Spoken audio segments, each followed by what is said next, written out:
पंढरपूर तालुक्यातील कान्हापुरी येथील देशमुख वस्ती चव्हाण वस्ती ते कान्हापुरी या रस्त्याच्या सुधारणा व डांबरीकरणाच्या कामाचे भूमिपूजन आज आमदार अभिजित पाटील यांच्या शुभ हस्ते करण्यात आले।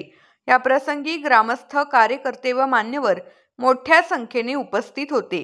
या रस्त्यामुळे शेतकरी, विद्यार्थी, व्यावसायिक तसेच ग्रामस्थ यांना मोठा दिलासा मिळणार आहे। पावसाळ्यात होणारी दळणवळणाची अडचण दूर होऊन वाहतूक व्यवस्था सुलभ होईल। ग्रामस्थांच्या दैनंदिन जीवनमानात बदल घडवून आणणारा हा रस्ता विकासाच्या नव्या टप्प्याची सुरुवात करणार आहे। यावेळी आमदार अभिजित पाटील म्हणाले की रस्ता हा जनतेच्या जिव्हाळ्याचा विषय आहे।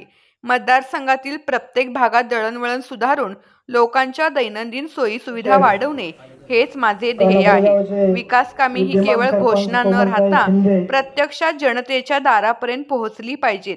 त्यासाठी माझ्याकडून सातत्याने प्रयत्न सुरू आहेत। या भूमिपूजन सोहळ्यात ग्रामपंचायत पदाधिकारी, सामाजिक कार्यकर्ते, शेतकरी व स्थानिक नागरिक मोठ्या संख्येने उपस्थित राहून आमदार पाटील यांच्या विकासाभिमुख कार्याचे कौतुक केले।